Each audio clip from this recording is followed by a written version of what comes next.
Cali Warma. Se ha revelado esta semana en Latina, la unidad de investigación de Latina reveló pues esta relación con Carlos Guillén.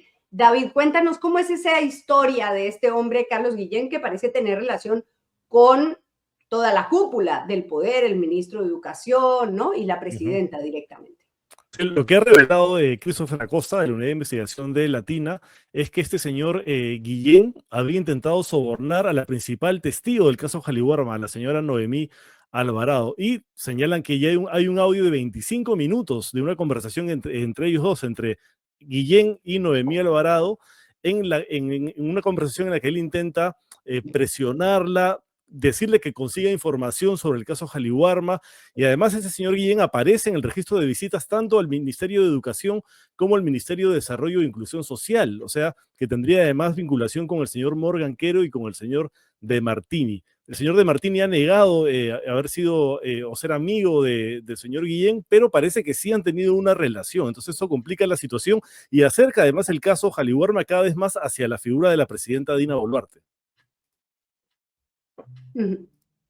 Bueno, todo este tema de Cali Warma, que tiene además una muerte de por medio, la del señor de Inca, ¿cómo se llama? Frigo Inca, que era esta empresa y que está muy rara esa muerte. En principio se había hablado de que él entró al hotel y se quitó la vida, pero eso parece complicado de probar en la medida en que la supuesta carta de despedida no era eso, era un supuesto oficio para la fiscalía, pero además él tiene unos cortes que no se, digamos que no registran como si fuera una autolesión, con lo cual esa investigación se complica y también todo esto involucra a dos personas muy cercanas a la presidenta, Julio De Martini, el ministro del MIDIS, y el vocero presidencial Freddy Hinojosa. Freddy Hinojosa, que se salvó, hay que recapitular un poco, se salvó de la prisión preliminar que se había pedido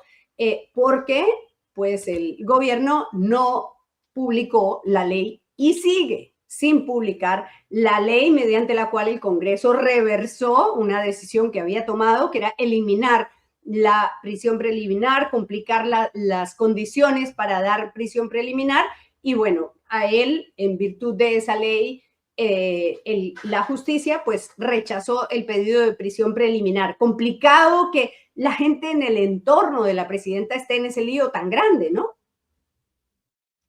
Este es solamente el caso de Jaliwarma, porque tendríamos que analizar todos los programas sociales en donde se mueven cientos de millones de soles. Primer factor. Segundo factor, Jaliwarma no solamente ha tenido estos problemas denunciados durante este periodo, o sea, está invadido por la corrupción y está invadido por los males que tuvo el PRONA. ¿Recuerdan el programa de asignación alimenticia? Sí. Que luego se deriva justamente en Jaliwarma? Heredó a la gente, heredó procesos, heredó procedimientos, heredó falta de transparencia y obviamente una serie de denuncias que venían acumulándose no fueron atendidas hasta que sale este caso en su magnitud de Frigo Inca, ¿no? Que ha sido uno de los más graves. Pero ya cuando muere el gerente general y presidente del directorio, es pues cuánto sabía y cómo conocía la cadena de corrupción de todo este sistema. Y obviamente aquí a quien tenemos que cuidar es a Noemí Alvarado, que ha tenido toda la valentía de mostrar pruebas, porque ella no ha ido solo a denunciar, ella ha ido con pruebas. Entonces, ver cómo es posible, y yo solamente me hago esta pregunta, ¿cómo es posible que Dina Boluarte, habiendo sido ministra del MIDIS por más de un año, pasa a ser presidenta y lo jala de vocero a quien veía el programa Jaliwarma? ¿En razón de qué? ¿En razón de qué? ¿De hacerle un favor? ¿De dar una respuesta a alguna solicitud de él? ¿En razón a que saben mucho ambos mutuamente? Y de Martini no pasó nada. O sea, un Congreso nuevamente que encubre graves delitos. Porque como decía, acá este no es programa de 2 millones de soles, acá se mueven cientos de millones de soles y lo que es más doloroso, se mueve, se maneja el tema de la asignación alimenticia de los estudiantes más vulnerables del país, ¿no? O sea... Sí. Y la explicación que da Fuerza Popular, básicamente, que es el partido que blindó a De Martini cuando empezó todo este escándalo de las conservas de caballo, lo que dijeron fue, no vamos a censurarlo sin escucharlo. Vamos a pedir que venga y dé sus explicaciones. Y cuando vino y dio sus explicaciones, se abstuvieron. ¿Y cuál es la respuesta que da Fuerza Popular? No, nos abstenemos por la gobernabilidad, porque tenemos que darle estabilidad al país. Bueno, o sea, un partido que lo único que ha hecho es desestabilizar durante años, ahora les parece que es importantísimo garantizar la estabilidad, garantizando que continúe el señor De Martini, que es muy cercano a la presidenta, y el señor Hinojosa, ¿no? Sí, además... A propósito de la presidenta, perdón, David, porque iba a cambiar de tema sobre el cofre y Cerrón, pero termina. No, para terminar, mencionabas que el vocero presidencial es uno de los beneficiados con que se haya eliminado la detención preliminar en casos de no flagrancia, ¿no?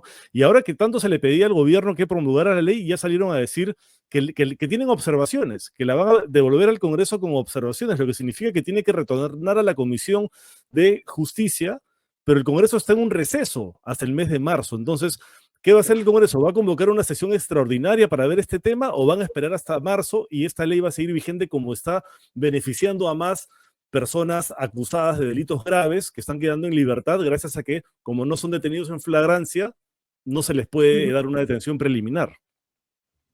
Son momentos muy graves, Clara, David, o sea, esto hay que resaltar, porque si la observa y va a pasar a la otra comisión que va a tomarse todo su tiempo para volver a este proceso que debió salir de inmediato, pues es que este tema de Jaliwarma es más grave de lo que pensamos, pero también por favorecer a ese grupo de delincuentes van a favorecer a otros, ¿no? Por ejemplo, estos casos de las violaciones, los casos de extorsiones, del sicariato. ¿Cuánta gente está siendo favorecida porque la fiscalía no los puede tener de manera inmediata? Muy grave, realmente lo más grave que está sucediendo en este momento es eso. Bueno, ahí alguien decía que esa ley también favorece a la presidenta, ¿no? O hay que aclarar, por supuesto, que a ella no le pueden dictar una prisión preliminar, pero podemos hablar de la situación de las investigaciones contra la presidenta, y tiene que ver con que ustedes recordarán que ella salió el 12 de diciembre indignadísima a decir: la señora fiscal de la Nación no se ha dignado llamarme a declarar para explicar mi cirugía, que fue anatómica, fue una cirugía por temas médicos, ¿no? De eso ya hemos hablado. Ella salió furiosísima, y pidió que la citaran. La citaron para el 2 de enero. ¿Y qué hizo? Pidió reprogramación. Va a tener 2 declaraciones por ese tema y por el cofre y la supuesta protección a Vladimir Cerrón el 13 y el 15. O sea, mañana 13 debería declarar la presidenta y el 15 también. Vamos a ver si declara. Tiene récord, varios récords. Hicimos al principio del año una notica sobre pues los récords que tiene la presidenta. Tiene la más baja aprobación a nivel interno, tiene la peor aprobación en América Latina, por debajo del dictador Nicolás Maduro, la peor de la historia, 19.7, que es altísimo en esa medida, pero que es la peor de toda América Latina, y además tiene 9 investigaciones, 9 carpetas fiscales por los muertos, que ya completamos 2 años esperando justicia, por el tema de Jaliwarma, por el tema de los Rolex, por el tema del cofre, o sea, de todo. La señora se ocupa de ver sus telenovelas, de operarse y de defenderse. Y mucho más grave aún, Clara, es que pretenda sacar lustre de ser la primera presidenta mujer y no haber hecho absolutamente nada por las mujeres las niñas, los derechos humanos. El caso de Condorcanqui sigue en nada, ¿no? Porque lamentablemente tenemos niñas y niños esperando los retrovirales porque después de las agresiones sexuales están con VIH. Y educación no se manifiesta, salud no se manifiesta, cultura no se manifiesta, y estamos realmente indignados porque allí donde deben ser protegidos los niños y adolescentes son los docentes, los agresores sexuales. Y no ha dicho nada. Y ese ministro de Educación por ahí va.